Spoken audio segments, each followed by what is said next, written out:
السلام علیکم لسنرز، آج میں ریڈ کرنے جا رہی ہوں ناول زمین ذات کی قسط نمبر 9، جو کہ تحریر ہے حنا کامران کی۔ ناول شروع کرنے سے پہلے میری آپ سب سے ریکویسٹ ہے کہ پلیز اس چینل کو سبسکرائب کیجیے، ساتھ ہی بیل آئیکن کو ضرور پریس کریں تاکہ آپ کو ہر نئے آنے والے ناول کی اپڈیٹ ملتی رہے۔ چلیے شروع کرتے ہیں۔ ہاں ہیلو ابر سر، یہ میں ہوں ایبک۔ وہ مدھم مگر سہمی ہوئی آواز میں ان سے مخاطب تھا۔ کل سے اب تک یہ اس کی 10ویں کال تھی۔ ہاں جانتا ہوں تمہارا نمبر، اور اگر تم نے کہا کہ تمہیں جاب پر رکھ لوں تو یاد رکھو میں پھر سے دہراؤں گا، مجھے اب تمہاری ضرورت نہیں ہے۔ ایک بیمار کی میری دکان میں کوئی جگہ نہیں، سمجھے؟ دھاڑ کے بعد کھٹاک سے فون بند ہوا تھا۔ اس نے آنکھیں بند کر کے گہرا سانس بھرا، پھر تاروں سے جڑے فون کو واپس سائیڈ میز پر رکھ دیا۔ یہ 2 دن پہلے کی ہی تو بات تھی جب وہ ایک رئیس کی کار اپنی خراب طبیعت کے باعث وقت پر نہیں بنا پایا تھا۔ وہ رئیس کتنا چیخا تھا، چلایا تھا، اوپر سے باس کی بھی کتنی سبکی ہوئی تھی۔ اس کے بعد چانس تھا کہ وہ اسے رکھ لیتا، ناممکن۔ اس کے علاوہ بھی اس سے میس پھیل گیا تھا۔ وہ کیا تھا، آگے جا کر پتہ چل جائے گا۔ کیا کروں اللہ مدد فرما میری۔ وہ اور اس کی بہن ایک مہنگے ہائی اسکول میں اسکالرشپ پر پڑھ رہے تھے۔ ان کا مستقبل یقیناً روشن تھا، لیکن وہ حال کا کیا کریں جو انہیں جینے نہیں دے رہا تھا۔ وہ دونوں کم عمر آخر کس طرح اور کب تک سب سنبھال پائیں گے؟ اپارٹمنٹ کا رینٹ، بل، گروسری اور ان کی ماما کی میڈیسن، یہ سب مینیج کرنا کتنا مشکل تھا اب سمجھ آ رہی تھی۔ زندگی کتنی دشوار ہے اب پتہ چل رہا تھا۔ وہ بیڈ سے واپس نیچے اترا، اپنے کمرے سے ملحق اس کی بہن اور ماں کے مشترکہ کمرے میں گیا، جہاں ادا جائے نماز بچھائے عشاء کی نماز پڑھنے میں مشغول تھی، جبکہ اس کی ماما بیڈ کراؤن سے ٹیک لگائے گمسم بیٹھی تھیں۔ وہ ان کے پاس آیا، مسکرا کر ان کے سر پر ہاتھ پھیرا۔ کوئی کہہ سکتا تھا فقط 1.5 سال قبل اس کی ماں ایک باہمت خاتون تھیں، جنہوں نے زندگی کے ہر مشکل دور کو بآسانی سہا تھا، مگر کہتے ہیں نا کچھ دکھ ایسے ہوتے ہیں جو جانے کے باوجود اپنے نشانات چھوڑ دیتے ہیں۔ اس کی ماں کے ساتھ بھی یہی ہوا تھا۔ محبوب شوہر کی لاش نے اس کے لبوں پر قفل لگا دیا تھا، قفل بھی اتنا گہرا تھا کہ ٹوٹ کے ہی نہ دے رہا تھا۔ کیسی ہیں آپ؟ ہمہ وقت سکارف اوڑھے ان کی ماما کے بال اس وقت کھلے ہوئے تھے۔ اب انہیں اس چیز کا ہوش بھی کہاں رہتا تھا۔ وہ ان کے بالوں کو کانوں کے پیچھے اڑستے پوچھ رہا تھا، جیسے وہ اس بات کا جواب دے دیں گی۔ ادا نے سلام پھیر کر مڑ کر اس پر نظر ڈالی جو ماں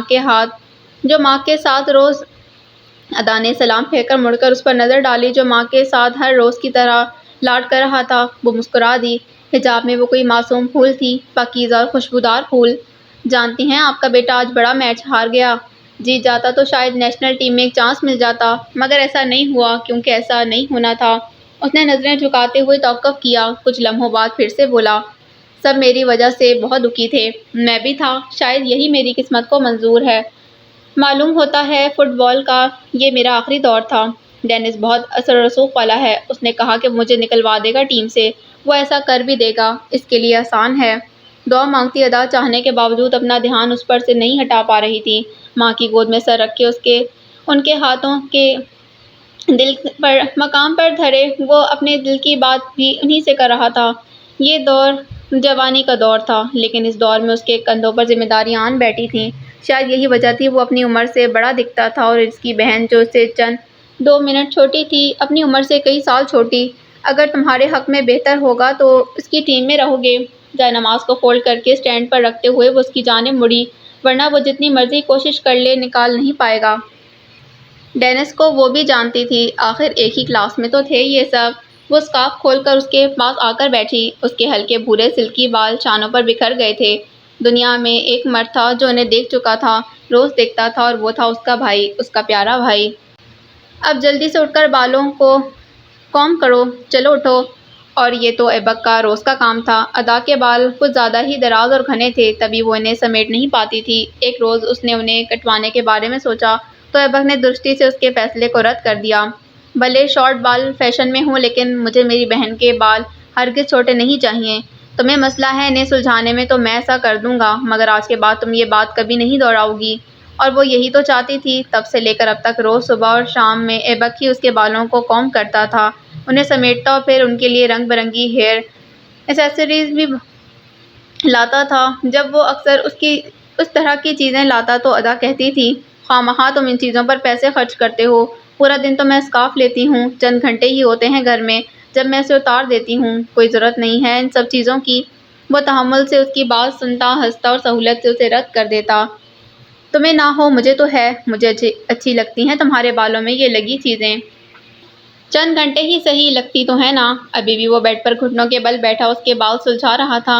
ان کی ماما خاموش بت کی مانند انہیں تکے جا رہی تھیں۔ ایبک نے اس کے بال سمیٹ کر سلور رنگ کی گلیٹر پنس کی کراس کر کے کانوں کے اوپر بالوں میں لگا دیں۔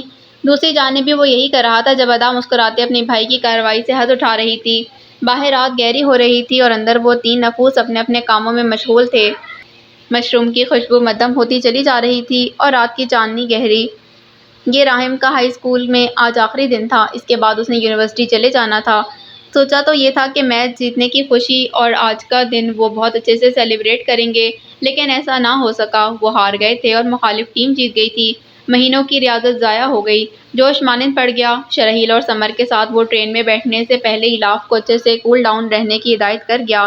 جانتا تھا اس کی یہ بہن کچھ زیادہ ہی سرپھری اور جذباتی ہے، مگر اس پر مان بھی تھا کہ یہ اس کی بات کا احترام ضرور کرے گی۔ ٹرین چل پڑی۔ الاف نے اسے خود سے بہت دور جاتے ہوئے دیکھا۔ جب ٹرین دور نکل گئی تبھی دونوں شانوں پر ڈلے بیگ کی اسٹرپس کو جارحیت سے کھینچتے ہوئے وہ آگے کی طرف چل پڑی تھی۔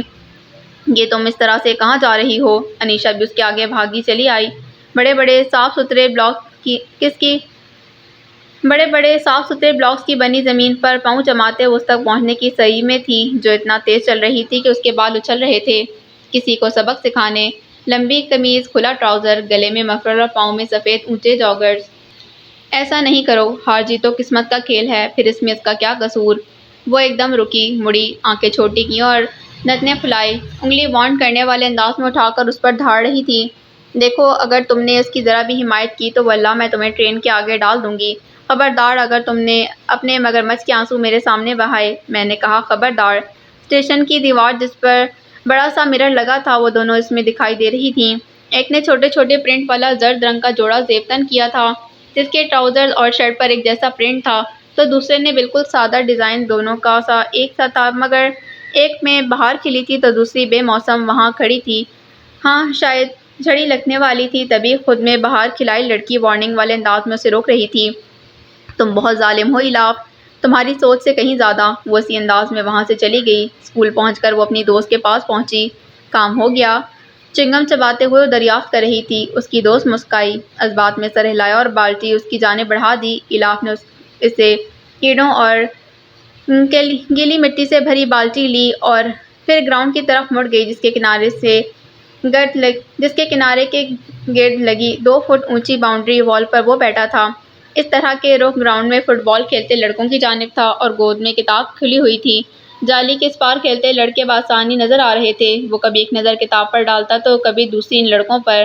آج اسے ٹیم کی بوسیدہ یونیفارم لے لی گئی تھی، آج اسے ٹیم سے خارج کر دیا گیا تھا۔ امیر لوگ، بے رحم فیصلے۔ الاف کو دور سے ہی بیٹھا نظر آ گیا۔ سرخ بالٹی کو مضبوطی سے تھامے وہ تیز قدموں کے ساتھ اس کے قریب پہنچی اور پوری بالٹی اس پر الٹ دی۔ ایبک اس افتاد پر بوکھلا دیا۔ گیلی چپچپی سی مٹی اور اس میں رینگتے کیڑے اسے متوحش نہیں کیا تھا، بلکہ اس کی کتاب اور اس کی وردی کے گندے ہونے پر وہ سڑپٹا گیا۔ تبھی یخلق ہی مڑا۔ میرے بھائی کو ہرانے کی سزا تمہیں سے زیادہ ملنی چاہیے تھی، یو فکسر۔ وہ انگلی اٹھاتی اس پر بہتان لگا رہی تھی۔ چکنی مٹی سے لتھڑے اس لڑکے کی آنکھیں سرخ ہوئیں۔ یہ تم نے کیا کیا؟ تم نے میری کتاب خراب کر دی۔ سرخ آنکھیں، متعصب لہجہ، فکریہ انداز۔ الاف نے گردن اکڑائی۔ میرا بس چلے تو میں تمہارا چہرہ بھی خراب کر دوں اور تمہارے ہاتھ بھی، جس سے تم نے گول نہیں روکا۔ جان کر کیا تھا نا، پیسوں کے لیے کیا تھا نا۔ ایبک کی توجہ ابھی بھی اپنی کتاب پر ہی تھی جس پر اچھی خاصی غار نما مٹی گری تھی۔ وہ اسے جھاڑ رہا تھا، مگر اس کے کئی صفحے آپس میں چپک کر گرد آلود ہو گئے تھے، الفاظ مٹ گئے تھے۔ تمہیں ایسا نہیں کرنا چاہیے تھا، مجھ سے کہہ دیتی میں پورا کیچڑ میں گر جاتا، میری کتاب تو خراب نہ ہوتی، میں کیسے ٹیسٹ تیار کروں گا۔ یہ تم نے کیا کر دیا؟ الاف کا غصہ ایک دم جھاگ کی طرح بیٹھا۔ وہ اس لڑکے کو دیکھ رہی تھی جو مٹی سے لتڑا ہوا تھا، مگر اس کی ساری توجہ اپنی کتاب کی جانب تھی۔ اس کی ناک پر ٹھہرا کیڑا اپنی پشت کو اوپر اٹھا رہا تھا اور اس کی پرواہ بھی نہیں تھی، وہ تو بس اپنی کتاب کے دکھ میں ہی تھا۔ وہ شخص جو فکسر ہو کیا اس طرح فکر مند ہوا کرتا ہے، وہ بھی ایک کتاب کے لیے؟ وہ رک گئی تھی، رک کر اسے نوٹ کر رہی تھی جس کی توجہ کتاب کے بعد اپنی یونیفارم پر آ گئی تھی۔ وہ بھی گرد آلود ہو گئی تھی، مٹی کے داغ اس پر پکے ہونا شروع ہو گئے تھے۔ ایبک نے جن نظروں سے یونیفارم سے ہٹا کر اسے دیکھا تھا وہ اندر ہی اندر نادم کروانے کے لیے کافی تھی۔ تم امیر لوگ کیوں بھول جاتے ہو زندگی ہر ایک پر ایک جیسی مہربان نہیں ہوا کرتی۔ تم نے سزا دینی تھی تو کہہ دیتی، کم از کم میری محنت سے حاصل کی گئی چیزیں تو بچ جاتی۔ تم جانتی ہو کتنی مہنگی یونیفارم ہے یہ۔ اس کی آنکھیں سرخ تھیں، اس میں پانی تھا یا نہیں وہ دیکھ نہیں پائی۔ ہاں، اس کی آواز ضرور گیلی ہوئی تھی جس نے الاف کے دل کو گیلا کر دیا۔ وہ غصے میں اپنا بیگ اٹھاتا اس کے پاس سے گزرا۔ الاف نے اسے مڑ کر دیکھا۔ کیا میں نے زیادتی کر دی؟ وہ اسے دور جاتا دیکھ کر سوچ رہی تھی۔ وہ اسٹوڈنٹس کی ہنسیوں کی آوازیں اگنور کرتا واش روم میں آیا اور ٹھا کر کے اس کا دروازہ بند کیا۔ اندر ایک ڈچ لڑکا موجود تھا جو آنے والے کے تہہ سے مروب ہو کر گھسک کر وہاں سے نکل گیا۔ ایبک نے غصے سے بیسن کے کناروں پر ہاتھ جمائے، اپنا گرد آلود چہرہ آئینے میں دیکھ رہا تھا۔ لڑکی نہ ہوتی تو بتاتا تمہیں، دانت کچکچاتا وہ غصے میں بولا۔ نل کے آگے ہاتھ کیے سینسر کو محسوس کرتے ہی پانی اس میں سے گرنے لگا۔ اچھے سے ہاتھ منہ دھونے کے بعد اس نے کتاب اٹھائی اور دیوار پر لگے ڈرائر سے اسے سکھانے لگا۔ جب وہ سوکھ گئی تو اسے سائڈ پر رکھ کر یہی سب اس نے اپنی یونیفارم کے ساتھ کیا۔ ہینڈ لیکوئڈ کو جمے ہوئے داغوں پر گرا کر انہیں اچھے سے رگڑا۔ داغ مکمل طور پر تو نہیں گئے تھے، ہاں، لیکن کسی حد تک صاف ہو گئے تھے۔ سوکھی ہوئی کتاب اٹھا کر وہ اس پر جمی ہوئی مٹی اور مرے ہوئے کیڑے کھرچ رہا تھا۔ دفتن دروازے پر نوک ہوئی۔ ایبک، باہر آؤ، مجھے تم سے بات کرنی ہے۔ اس نے دروازے کی جانب گردن موڑی، پھر اپنا بیگ اور کتاب اٹھاتا باہر آیا۔ ادا اس کا ہاتھ تھامے ایک کونے میں لے آئی۔ کیا ہوا تھا؟ سنا میں نے سب کے تم مٹی سے بھرے ہوئے تھے تمہارے۔ وہ رکی، پھر توقف کے بعد بولی، تمہارے لاک اپ کی بھی یہی حالت ہے۔ غصہ نہیں ہونا، میں نے شکایت کر دی ہے۔ جس نے بھی یہ سب کیا وہ آفس میں ضرور طلب ہوگا۔ ایبک نے کتاب اوپر کی گرد آلود کتاب کو دیکھ کر وہ چپ ہو گئی۔ راہم کی بہن نے کیا ہے یہ، اسے لگتا ہے میں فکسر ہوں۔ میں نے جب کہا ہے مجھ سے بدلہ لیں تو میری چیزوں کے پیچھے کیوں پڑ رہے ہیں یہ سب؟ لگنے دو اور یاد رکھو وہ ایک لڑکی ہے، تم اس کا لحاظ کرو گے تو ہی میرا لحاظ کیا جائے گا۔ ایبک نے خائف پنے سے سر کو جھٹکا، اس کی ناک سے غصے میں سانس خارج ہو رہا تھا۔ ہم جس معاشرے میں ہیں وہاں مرد اور عورت کی تشریح نہیں ہوتی۔ ایبک نے احتجاج کیا۔ یہ احتجاج کتاب اور یونیفارم کی حالت کے بعد لاکر کا سننے پر آیا تھا۔ ہم جس دین کے پیروکار ہیں وہاں ہوتی ہے اور رہے گی بھی، تم سمجھ رہے ہو نا؟ اسے کچھ نہیں کہو گے؟ وہ خوشمگی نظروں سے اسے دیکھنے لگا۔ پورا کوریڈور خالی تھا کیونکہ یہ لیکچر کا وقت تھا۔ بس کچھ ہی دیر بعد تمام سر اپنی اپنی کلاسز میں موجود ہوں گے۔ تمہاری یہی باتیں مجھے روک دیتی ہیں اور کبھی کبھی تم بھی میرے ساتھ ظلم کر جاتی ہو۔ تم میری بہن ہو۔ وہ مسکرا دی، پنجے اٹھا کر ہاتھ اونچا کر کے اس کے بالوں پر رکھا اور پھر انہیں بکھیر دیا۔ نہیں، میں تمہاری بہن ہی نہیں، دوست بھی ہوں۔ کیا نہیں ہوں؟ اس کا منہ ابھی تک پھولا ہوا تھا، گرد آلود کتاب تاہنوز ہاتھ میں تھی۔ میں اس کے بیگ میں کاکروچ چھوڑنا چاہتا تھا، وہ کاکروچ سے نہیں ڈرتی۔ ایبک نے دانت کچکچائے، پھر میں چھپکلی ڈالتا۔ اگر وہ اس سے بھی خوف نہ کھاتی تو وہ ہر کیڑا اکٹھا کرتا جو یہاں موجود ہے، مگر ایسا کرتا ضرور۔ وہ دونوں چلنے لگے تھے۔ ادا نے اس کے بازو میں ہاتھ ڈالا اور کلاس کی طرف بڑھ گئی۔ لیکن اب تم ایسا نہیں کر رہے ہو کیونکہ تم میرے بھائی ہو اور میری بات کی لاج ضرور رکھو گے، ہے نا؟ کتنا اچھا ہوتا کہ تم میری بہن نہ ہوتی۔ کتنا اچھا ہوتا اگر میری جیسی تمہاری 10 اور بہنیں ہوتی۔ استغفر اللہ، ہا ہا ہا، استغفر اللہ۔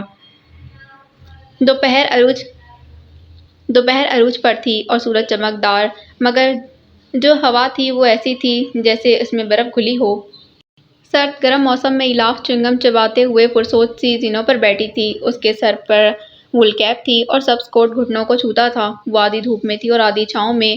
اس کی نظروں کے عین سامنے سبزے پر پڑے اسٹیچو آف لبرٹی کی کاپی کے پاس انیشا اپنی دوستوں کے ساتھ خوش گپیوں میں مشغول تھی۔ وہ پرسکون تھی مگر الاف نہیں تھی۔ اس کی وجہ 3 دن قبل کا واقعہ تھا جو بالکل بھی تسلی بخش نہیں تھا۔ ہوا یوں تھا کہ وہ دھبوں والی یونیفارم کے ساتھ جو ہی کلاس کے دروازے کے چوکھٹے میں کھڑا ہوا، سر پیٹر نے اسے بری طرح جھڑک دیا اور فوری طور پر حکم جاری کیا، جب تک وہ صاف ستھری یونیفارم نہیں پہنے گا ان کی کیا کسی کی بھی کلاس میں داخل نہیں ہوگا۔ تب سے اب تک وہ نظر نہیں آیا تھا، وہ بھی اور اس کی بہن بھی۔ یہ میں نے کیا کر دیا؟ زیادتی کر دی اس کے ساتھ۔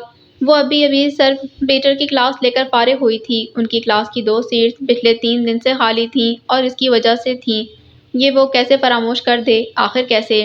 کیا وہ سچ کہہ رہا تھا؟ زندگی ہر ایک پر ایک جیسی مہربان نہیں ہوتی۔ کیا وہ ہماری کمیونٹی جیسا نہیں ہے؟ لگتا تو ہے یار۔ وہ جھنجھلا گئی، پھر گہرا سانس بھرتی سیڑھیوں سے نیچے اتری۔ ایبک کے آگے پیچھے پھرتی لکڑی جیسی لڑکی۔ الاف کو کم از کم اس کا فگر لکڑی جیسا ہی لگتا تھا۔ اس کے سامنے سے گزری تھی، وہ آواز دے کر اسے روک گئی۔ ہونجا، وہ لڑکی پکار پر مڑی، ایبرو چکائی اور ساتھ میں شانے بھی۔ ایبک کی دوست ہو نا تم؟ وہ لڑکی سوال پر خوش ہو گئی مگر ساتھ ہی بجھ بھی گئی۔ ایبک کی دوست ہونا کوئی آسان کام نہیں تھا، وہ دوستیاں فورڈ نہیں کر سکتا تھا، ایسا اس کا نظریہ تھا، تبھی وہ سب سے کٹا کٹا رہتا، وہ اور اس کی بہن دونوں۔ ہاں ہاں کہہ سکتی ہو، کیا کام ہے تمہیں؟ ایبک کچھ دنوں سے نظر نہیں آ رہا۔ وہ چلتی ہوئی اس کے قریب آئی، باہر آ کر دھوپ کی لطافت مزید سکون بخشنے لگی، طمانینت سی جیسے جسم میں بھر گئی۔ یعنی وہ اور اس کی بہن کا کچھ پتہ ہے تمہیں؟ کیوں غیر حاضر ہیں؟ چند بالوں کی مالک سوکھی پھیکی ہونجا جو ایک پیور اطالوی تھی، اپنی دراز پلکیں جھپکاتے بولی، معلوم نہیں مگر جہاں تک نتیجہ نکلتا ہے وہ یونیفارم گندا ہونے کی وجہ سے نہیں آ رہا، جو داغ لگے تھے وہ آسانی سے مٹنے والے نہیں تھے۔ وہ اسے جتا رہی تھی، تلخ انداز، باریک آواز، صحیح کہا، ایسا ہی ہے، تم مجھے اس کے گھر کا ایڈریس دو، ازالہ کروں گی جو کیا ہے اس کا، کرنا ضروری ہے بہت۔ اسے نہیں معلوم تھا ہونجا اتنی آسانی سے اسے ایبک کا ایڈریس دے دے گی، اسے تو اس بات کا بھی شک تھا کہ کہیں ہونجا اس کے گھر سے لاعلم نہ ہو، لیکن جہاں سوال آتا ہے کمپیوٹر ماسٹرز کا تو ان کے لیے پتہ لگوانا کوئی مشکل کام نہیں ہوتا۔ یہی اس لڑکی نے بھی کیا تھا، اس کے ڈیڈ انٹرپول پولیس میں ایک اہم عہدے پر فائز تھے اور واسق امید تھی ان کا شعبہ کمپیوٹر ڈپارٹمنٹ سے رہا ہوگا، تبھی وہ پورے اسکول میں اس سبجیکٹ میں ٹاپ کرتی ہے۔ دوپہر ڈھل رہی تھی، دوپہر کی عمر نے سورج پر بھی بڑھاپا طاری کر دیا تھا، تبھی اس کی روشنی خاصی پھیکی اور بے اثر تھی، سردی اتنی تھی کہ ناک سے دھواں نکل رہا تھا، مکمل یقین تھا آج یا پھر کل برف برسے گی، سردیوں کی پہلی برف۔ اس نے اپنی کار ایک پرانی بستی کی بوسیدہ بلڈنگ کے پاس روکی، سفید کار سے نکل کر وہ سر اٹھا کر دیکھ رہی تھی۔ وہ بلڈنگ کئی منزلہ تھی، شاید 7 یا پھر 6، نہ اس سے زیادہ نہ ان سے کم، اس پر بھی سفید رنگ چڑھا تھا جو کافی جگہ سے اتر چکا تھا، چھوٹی سرخ اینٹیں جس میں سے ننھے بچوں کی طرح جھانکتی ہوئی نظر آ رہی تھیں۔ اس عمارت کی خستگی اور پاؤں کے نیچے موجود ٹوٹا ہوا روڈ جگہ کی قیمت بتا رہا تھا۔ زندگی ہر ایک پر ایک جیسی مہربان نہیں ہوتی۔ ہوا مدھم تھی مگر بہت زیادہ ٹھنڈی، مانو ہڈیاں جم جائیں۔ وہ اپنا سرخ فر کوٹ اچھے سے خود کے گرد لپیٹتے اٹھا رہی تھی جب دوڑتا ہوا ایک بچہ آ کر اسے ٹکرایا۔ اکا دکا بچے ہی تھے جو وہاں کھیلتے نظر آ رہے تھے، وہ بھی ان میں سے ہی ایک تھا۔ آئی ایم سوری مادام، میں رکنا چاہتا تھا مگر پاؤں بریک نہیں لگا پائے۔ سرخ ناک والا بچہ جس کے تن پر بوسیدہ جیکٹ تھی ڈرتے ہوئے اس سے مخاطب ہوا۔ جیکٹ میں سے نکلتی رویوں پر نظر پڑتے ہی وہ مدھم سا مسکرائی۔ تم نے ٹھیک کہا تھا، زندگی ہر ایک پر ایک جیسی مہربان نہیں ہوتی۔ اپنا برینڈڈ فر کوٹ نہ جانے کیوں اسے بوجھ لگنے لگا، گلا کھنکا کر وہ اسے پوچھ رہی تھی، ایبک سلطان یہیں رہتا ہے؟ ہاں وہ یہیں رہتے ہیں مگر اس وقت وہ گھر پر نہیں ہیں، 2 گلیاں چھوڑ کر ایک شاپ ہے وہاں پر ہیں۔ آپ مجھے وہاں لے جاؤ گے؟ وہ اس بچے کی تقلید میں چلنے لگی۔ بوسیدہ گھر، ٹوٹی ہوئی سڑکیں، پسماندہ شاپس اور غریب لوگ، یہاں کی دنیا اس دنیا سے بہت مختلف تھی جو 1 گھنٹے کی مسافت پر موجود ہے۔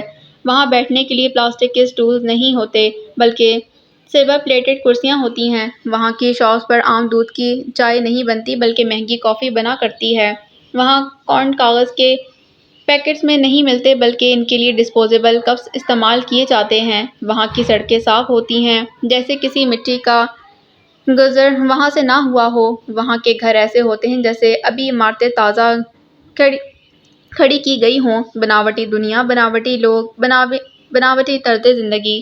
وہ ایک دکان کے باہر آ کر رکی جہاں چھوٹی موٹی کاریں ڈیمپلز کھڑی کی گئی تھیں، بوسیدہ تھیں اور کچھ اسپیئر پارٹس بھی تھے جو وہاں پر پڑے تھے۔ ایک آدمی فارمیکا کے چھوٹے سے کاؤنٹر کے پیچھے بیٹھا چائے کی چسکیاں بھر رہا تھا۔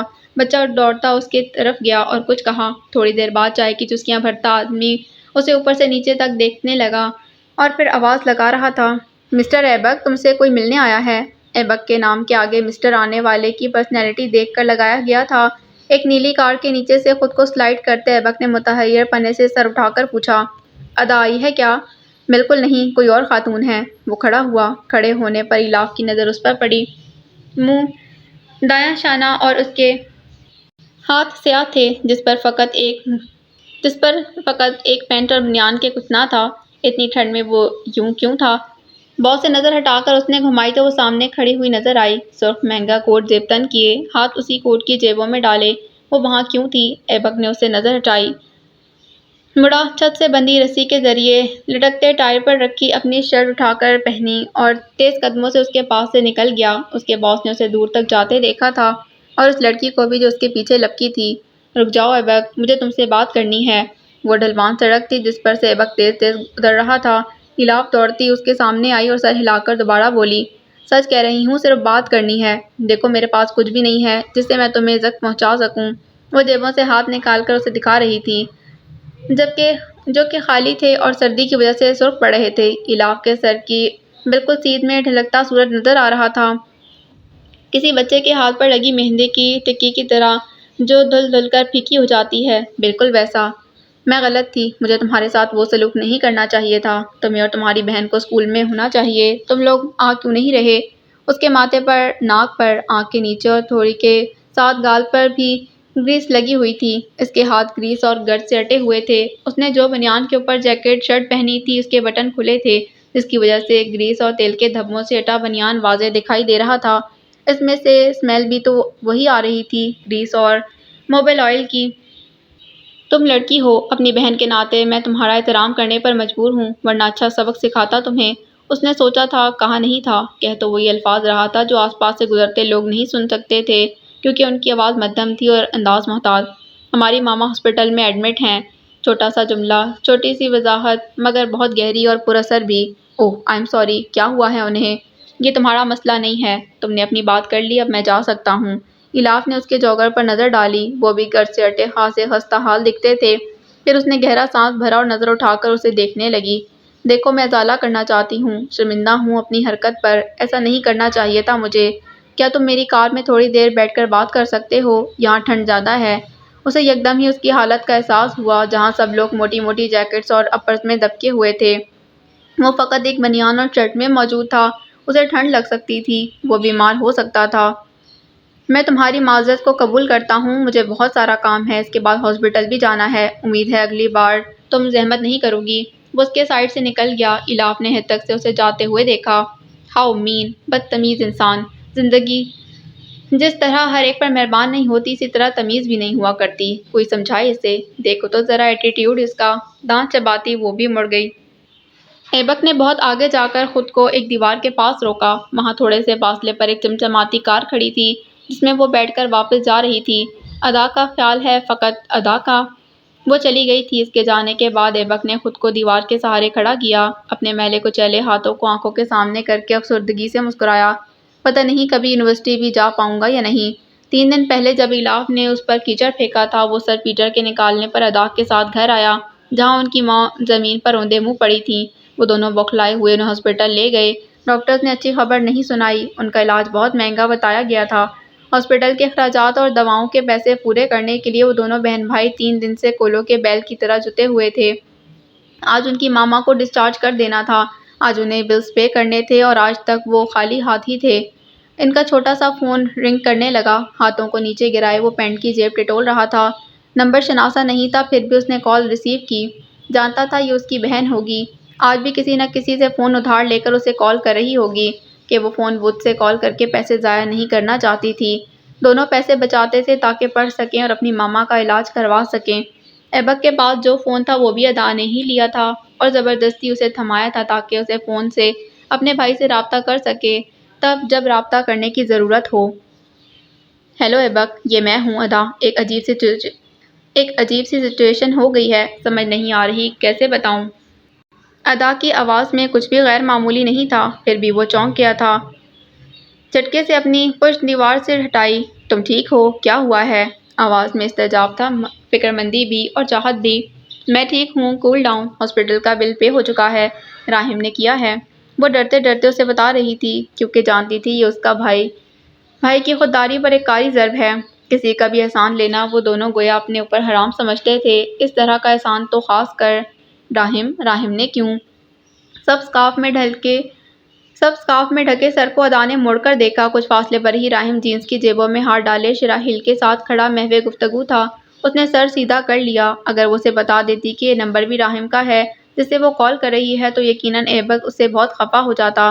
گھر آ کر بتاتی ہوں۔ کال کاٹ کر اس نے ہاتھوں میں دبوچے فون کو دیکھا۔ کتنی زیادہ قیمت کا تھا نا وہ، اتنی کہ ان کی ماما کا علاج اچھے سے ہو جاتا، یہ ان کے 6 ماہ کا رینٹ بھی اتر جاتا۔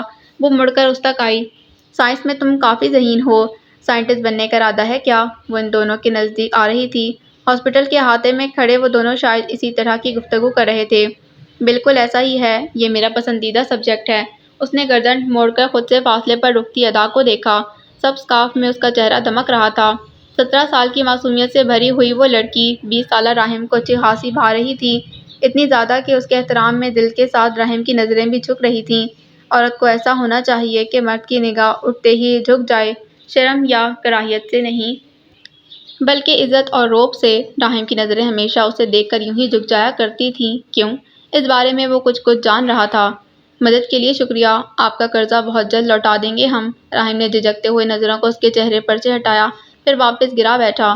شراحیل پر نظر ڈالنے کے بعد اس کے ہاتھ میں موجود اپنے سیل کو دیکھتے وہ کہہ رہا تھا، تکلف کی ضرورت نہیں ہے، میں نے مدد نہیں کی، فرض نبھایا ہے۔ ایبک کے ساتھ میری خاصی پرانی جان پہچان ہے، اس کے لیے اتنا تو کر ہی سکتا ہوں۔ شراحیل آنکھیں سکیڑے باری باری دونوں کو دیکھ رہا تھا۔ ادا کے جانے کے بعد وہ بھویں اچکاتے مشکوک نگاہوں سے اپنے بھائی کو تکنے لگا، جو اس کا کزن کم دوست زیادہ تھا۔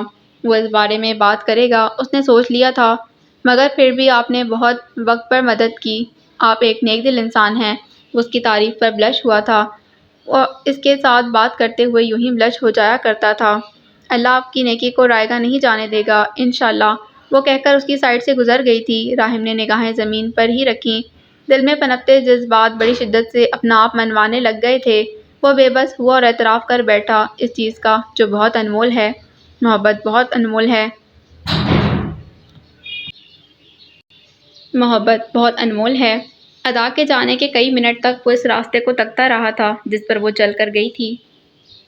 شاید وہ اس راستے کو زندگی بھر تکتا رہتا اگر شراحیل اسے ٹوک نہ دیتا۔ بھائی میرے چلی گئی ہے وہ، ویسے خیریت تو ہے؟ راحم نے لبوں کو کچلتے نظر چرائیں اور پھر ریسٹ واچ میں وقت دیکھنے لگا۔ مجھے لگتا ہے اب ہمیں چلنا چاہیے، خاصا وقت ہو گیا ہے، یوں بھی کل تک مجھے ریسرچ ورک مکمل کرنا ہے، خدا جانے کیا ہوگا میرے ساتھ اس بار۔ وہ دونوں ساتھ چلتے پارکنگ لاٹ تک آئے تھے جہاں شراحیل کی سرخ کار ان دونوں کی منتظر تھی۔ شراحیل نے ڈرائیونگ سیٹ سنبھالی اور بٹن پش کر دیے۔ چھت فولڈ ہو گئی، ٹھنڈی ہوا کے جھونکے ان کے بالوں کے ساتھ کھیلنے لگے۔ کار روڈ پر ڈل چکی تھی، ہوا میں تیزی آئی۔ وہی ہوگا جو بچپن سے ہوتا آ رہا ہے، اور کیا کرنا ہے تم نے؟ اول آنے کے علاوہ ویسے کبھی لاسٹ کا تو مزہ تمہیں بھی معلوم ہو، سب سے آخر میں ہونا کیسا ہوتا ہے؟ بور نہیں ہو جاتے ٹیچرز کی داد لیتے لیتے؟ ڈانٹ بھی کھاؤ یار۔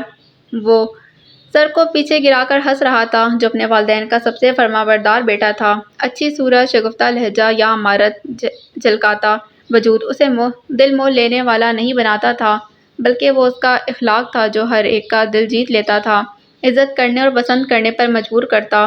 والدین سب اچھے ہی ہوتے ہیں مگر کامیاب وہی ہوتے ہیں جن کی اولادیں فرمانبردار اور نیک فطرت کی مالک ہوتی ہیں۔ زرینہ کو لگتا تھا ان جیسے کامیاب والدین اور کوئی نہیں ہیں۔ ان کا یہ لگنا غلط بھی نہیں تھا۔ وقت آنے پر تمہاری خواہش پوری کر دوں گا۔ بات کرتے کرتے اس کی نگاہ ٹیکسی اسٹینڈ کی جانب اٹھی تھی جہاں وہ عمر رسیدہ عورت کے ساتھ سڑک پر نگاہ گاڑے بیٹھی تھی۔ ان کی کار آگے نکل رہی تھی۔ راحم نے ایسا ہونے نہیں دیا۔ وہ کبھی بھی ادا سے آگے نہیں جا سکتا تھا، وہ کبھی بھی اسے یوں بیچ راہ میں نہیں چھوڑ سکتا تھا۔ روکو تو۔ شراحیل نے بریک پر پاؤں رکھے۔ راحم اپنی سائیڈ کا دروازہ کھول کر باہر آیا۔ چند قدم پاٹ کر وہ سب اسٹالر والی کے سامنے کھڑا ہوا جو بے صبری سے خالی ٹیکسی کی منتظر تھی۔ یہ بزنس ایریا ہے، اس وقت یہاں پر کوئی ٹیکسی نہیں ملے گی، آ جاؤ ہم ڈراپ کر دیتے ہیں آپ لوگوں کو۔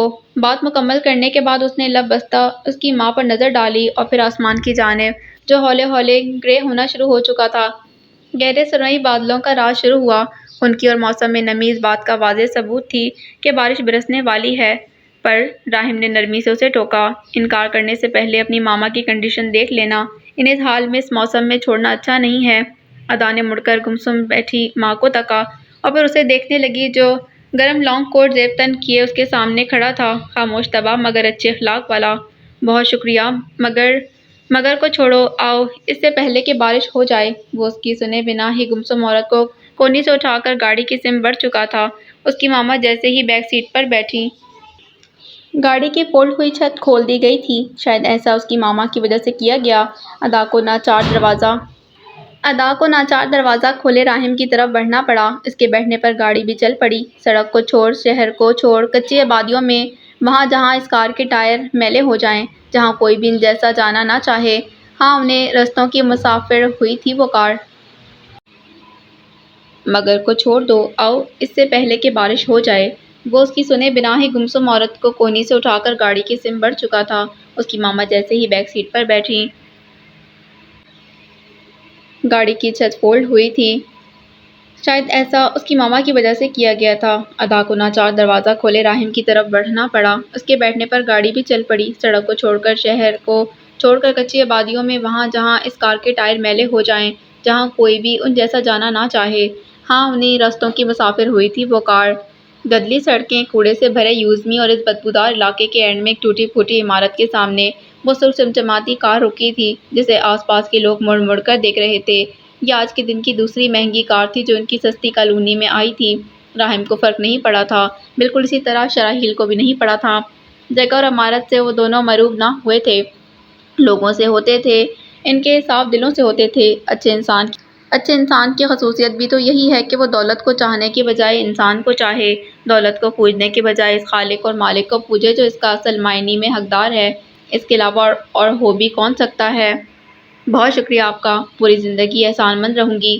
بجلی کڑک اٹھی تھی۔ کالی گھٹاؤں نے پوری بستی کو اپنی لپیٹ میں لے لیا۔ ہوا کی سوزش اور اس لڑکی کی نرم آواز، کتنا تضاد تھا نا دونوں چیزوں میں۔ راہم کی نظریں جھکی تھیں۔ اس کی ضرورت نہیں ہے، خیال رکھنا، وہ یہ کہہ کر مڑ گیا۔ ادا نے ایک نظر اس دریا دل شخص پر ڈالی اور پھر اپنی ماما کو تھامتی اندر آ گئی، وہاں جہاں کچن سے کٹر پٹر کی آوازیں آ رہی تھیں۔ گھر پورا صاف تھا، جیسے ابھی ابھی صفائی کی گئی ہو، ہر چیز پرفیکٹ تھی۔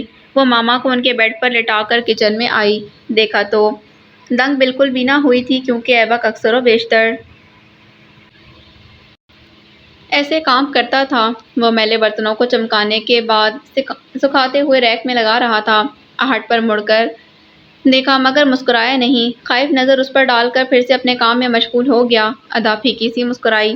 لگتا ہے کوئی مجھ سے خفا ہے۔ کوئی تم سے خفا نہیں ہے، اپنی بے بسی سے ہے۔ کھلے روشن دان سے آتی نمکین ہوا یہ پیغام دے رہی تھی کہ باہر مے برسنا شروع ہو چکی ہے۔ ادا نے گہرا سانس خارج کیا، اسے کوہنی سے تھام کر رخ اپنی طرف کیا اور سر اٹھا کر بولی۔ سر اس لیے اٹھایا تھا کیونکہ وہ اس سے دراز تھا، کافی دراز۔ میں نے جان بوجھ کر یہ سب نہیں کیا ہے ایبک، بہت ضروری تھا یہ کرنا، ہم اس کا قرضہ چکا دیں گے۔ ایسا کبھی نہیں ہوگا، وہ ہمیں تا حیات کے لیے مقروض کر چکا ہے۔ راحم غفور کبھی بھی دیا ہوا واپس نہیں لیتا، اس کی فطرت بہت مختلف ہے۔ ایبک کی دور اندیشی ثابت ہونے والی ہے، یہ بات وہ اچھے سے جانتی تھی، مگر اس وقت اس کے پاس اور کوئی آپشن نہیں تھا۔ ڈیوز کلیئر کروانے تھے، ہر حال میں کروانے تھے، اور ان کے پاس پیسے نہیں تھے، انتظام بھی نہیں ہو رہا تھا۔ ایسے میں راحم کی اچانک مدد اس کے لیے کسی نعمت سے کم نہ تھی۔ وہ وہاں اپنے دائیں شانے کا ٹیسٹ کروانے آیا تھا، جو کل رات سے دکھ رہا تھا۔ پریشانی کی کوئی بات نہیں، دو وینز آپس میں رگڑ کھا رہی تھیں جس کی وجہ سے اسے درد ہو رہا تھا۔ وہ بس جا ہی رہا تھا جب اسے ادا وہاں پریشان کھڑی نظر آئی۔ وہ ریسیپشنسٹ سے کسی بات پر الجھ رہی تھی۔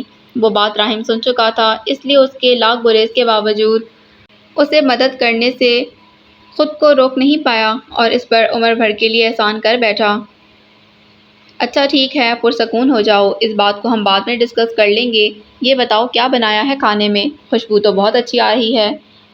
ارے واہ، میرے بھائی نے تو مکس ہربس کا سوپ بنایا ہے، زبردست۔ وہ ڈھکن کھولے گہرے سانس سے خوشبو کو اندر انڈیلتی کہہ رہی تھی۔ اس کا اشتیاق دیدنی تھا۔ اس سارے عرصے میں پہلی بار ایبک مسکرایا۔ اس کے ہاتھوں پر کٹس لگے تھے اور کافی گہرے تھے، جنہیں وہ مٹھیوں میں چھپا رہا تھا۔ صرف سوپ بنایا ہے یا کچھ اور بھی؟ وہ آس پاس نظر دوڑاتی پوچھ رہی تھی۔ تھوڑی دور کاؤنٹر پر کرسٹل کی فش شکل کی پلیٹس میں 3 لیمن بریڈز رکھی ہوئی تھیں، جن پر چھوٹی چھوٹی 3 مچھلیاں رکھی تھیں۔ ادا حیرت سے اس کی طرف مڑی۔ اس موسم میں مچھلیاں کہاں سے لائے تم؟ ایبک شانے اچکا کر مسکرا دیا۔ اس نے جھٹ سے ایک کبرڈ کھولا، اس میں سے چھوٹی پلیٹ نکالی جس میں گلابی رنگ کا کپ کیک رکھا ہوا تھا، رنگ برنگے اسپرنکلز اس پر چھڑکتے ہوئے۔ ایک چھوٹی سی نیلے رنگ کی موم بتی اس کی ٹاپ پر موجود چیری پر لگی تھی۔ وہ خوشی سے مغلوب چہرے کے ساتھ کپ کیک اس کی طرف لے کر آیا اور محبت پاش لہجے میں بولا، سالگرہ مبارک میری بہن، اللہ عمر دراز کرے، صحت دے، نصیب اچھے کرے، ڈھیر ساری خوشیاں دے اور تمہیں میرا تابع دار بنائے۔ اس نے وہ دعائیں دیں جو ان کی ماما انہیں کبھی دیا کرتی تھیں۔ آخری دعا اس نے اپنے پاس سے کہی تھی، جس پر ادا نے ایک چپت اس کے شانے پر رسید کی۔ تابعدار کے بچے، بہت شکریہ۔ ایبک نے اس کے شانوں کے گرد اپنا بازو پھیلایا تھا۔ وہ کپ کیک پر موجود کینڈل کو شعلہ دکھاتے ماما کے پاس لے کر جا رہے تھے کہ اس بھری دنیا میں وہ تینوں ہی ایک دوسرے کا سہارا تھے، ایک دوسرے کی خوشی، ایک دوسرے کا سایہ۔ رات قطرہ قطرہ بیت رہی تھی، چھوٹے سے گھر میں بڑی ساری خوشیاں پر پھیلائے ہوئے تھیں۔ کون جانتا تھا ان خوشیوں کی میعاد کتنی تھوڑی ہونے والی تھی؟ کون جانتا تھا آخر؟ باسکٹ بال گراؤنڈ میں نیم تاریکی کے ساتھ خاموشی بھی تھی۔ خاموشی کسی زیرو کے نہ ہونے کی تھی۔ دور سفید اور سیاہ دھاریوں سے بنی بال ساکن پڑی تھی۔ اس کا سایہ دراز تھا۔ اس سائے پر نظر ڈالتے آگے بڑھو تو آپ کو ایک دھچکا لگے گا۔ کیونکہ وہاں جہاں کسی زیرو کے بھٹکنے کا اندیشہ نہیں تھا، ایک لڑکا شارٹ پہنے دونوں گھٹنے کھڑے کر کے ان پر بازو لٹکائے بیٹھا ہوا نظر آئے گا۔ وہ نوعمر تھا مگر چہرہ سخت تھا اور آنکھیں ساکن، لب آپس میں بھنچے ہوئے تھے اور سیدھے لٹکے ہوئے ہاتھ کی 2 انگلیاں مسلسل محو حرکت تھیں۔ وہ کسی کا منتظر تھا۔ اس کا انتظار طویل نہیں گیا۔ ایک سایہ تیز تیز اس تک چلتا آ رہا تھا۔ وہ بھی اسی کی عمر کا لڑکا تھا جو اپنی جیب سے سفید پڑیا نکال کر اس کی طرف بڑھا تھا۔ بہت مشکلوں سے لے کر آیا ہوں۔ بخدا تم بہن بھائیوں پر تعینات کیے گئے باڈی گارڈز بہت ایکٹیو ہیں۔ سمر نے جھپٹنے کے سے انداز میں اس سے وہ پڑیا لی اور بے قراری سے بولا، راحم کو تو پتہ نہیں چلا؟ اگلی بات جو اس نے سنی تھی وہ اس کے ہاتھوں کے طوطے چھڑوا گئے، کیونکہ آواز اور بات اس کے فیلو کے منہ سے نہیں بلکہ کسی اور کے منہ سے برآمد ہوئی تھی۔ کیا بات؟ مجھے پتہ نہیں چلنی؟ کچھ مخفی ہے کیا مجھ سے؟ سمر نے لمحے کے 1000ویں حصے میں وہ پڑیا شارٹس کی جیبوں میں ڈالی اور اپنا منہ چہرہ درست کرنے کی ناکام صحیح کرتے بولا، کچھ بھی تو نہیں۔ کیا چھپانا ہے آپ سے بھلا؟ اوہ ہاں، اچھا سمجھ گیا، آپ میری ابھی کہی بات کی بابت پوچھ رہے ہیں نا؟ تو وہ یہ کہ میں ابھی اس سے میچ ہارا ہوں، کل بھی ہارا تھا، اسی بارے میں بات کر رہے تھے۔ بالکل ایسا ہی تھا۔ جھکی نظریں، اڑی ہوئی رنگت، چور انداز۔ راحم دزدیدہ نگاہوں سے اسے دیکھ کر مسکرا دیا۔ یہ ضروری تھا۔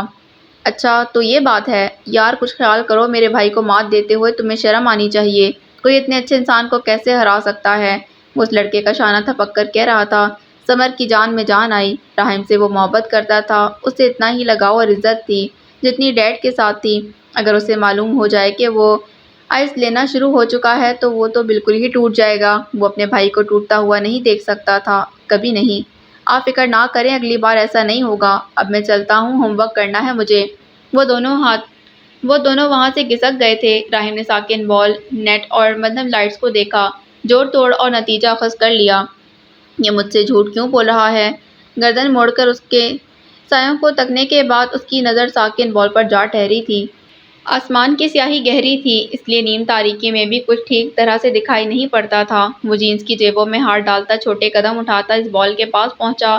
ساکن نیٹ اس کے سر پر تھی۔ اس نے جھک کر گیند اٹھائی، اسے ٹٹولا۔ وہ گرم تھی اور نہ ہی قدرے نرم، وہ سخت اور رخت تھی، جیسے کافی وقت سے ایسے ہی پڑی ہو۔ سر پر موجود نیٹ کے تار بھی اکڑے ہوئے لگ رہے تھے۔ پرسوچ انداز میں اس نے بال کو ہاتھوں کے درمیان سے چھوڑا۔ وہ گرتی اچھلتی دور جا گری۔ خاموشی میں تاش سا برپا ہوا جس نے ماحول کو لمحے کے لیے بدل کر واپس ویسا ہی کر دیا جیسا کہ کچھ دیر قبل تھا۔ تم کیا کر رہے ہو سمر؟ کیا مجھے اس بارے میں سوچنا چاہیے؟ وہ جس طرح آیا تھا اسی طرح مڑ کر جا رہا تھا۔ قدموں کی دھمک فضا میں منتشر ہونے لگی۔ بال اور نیٹ اب پھر سے ساکن تھے۔ وہ ان دونوں چیزوں کو سابقہ پوزیشن میں چھوڑے ہوئے ڈورم میں گیا۔ کمرے کا دروازہ کھولنے سے پہلے اس نے ایک ہاتھ جینس کی جیبوں میں ڈالتے ہوئے گردن موڑی۔ سمر کے کمرے کی لائٹ آن تھی، باہر اندھیرا تھا، اس لیے اس کا سایہ دروازے کی جھری سے باہر آ رہا تھا۔ فقط پاؤں تھے جو دکھائی پڑ رہے تھے۔ وہ تینوں بہن بھائی ایک ساتھ ایک گھر میں رہتے تھے۔ ڈورم تو بس یوں ہی کبھی کبھی آ کر چکر لگا لیا کرتے۔ ابھی راحم اپنے ایک دوست سے ملنے آیا تھا جو اپنی گرل فرینڈ کے ساتھ ڈیٹ پر گیا تھا، اور باقی کے جو روم میٹس تھے وہ بھی ندارت تھے، تبھی کمرے میں کافی دیر سے وہ تنہا تھا۔ میں پاگل ہو گیا ہوں یقیناً۔ خود کو سرزش کرتے اس نے نوب پر رکھے ہاتھ کو حرکت دی۔ کلک کی آواز کے ساتھ دروازہ کھل گیا۔ وہ اندر آیا اور رسٹ واچ میں وقت دیکھا۔ 11:15۔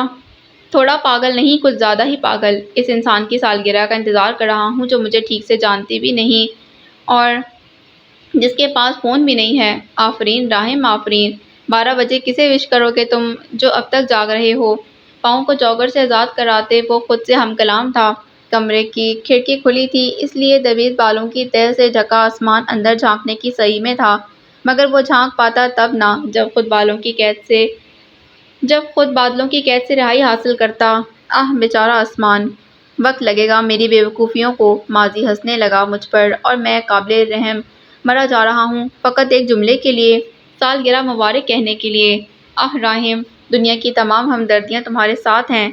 رسٹ واچ کو ڈریسنگ پر پھینکتے اس کی آنکھوں میں ایک ہی عکس تھا، سبز ڈالر میں ڈھکے اس چہرے کا جو اس سے بہت دور تھا، اتنی دور کہ اسے وہاں تک پہنچنے کے لیے 55 منٹ درکار ہوں گے، مگر وہ جائے گا ہی کیوں اور کس حیثیت سے؟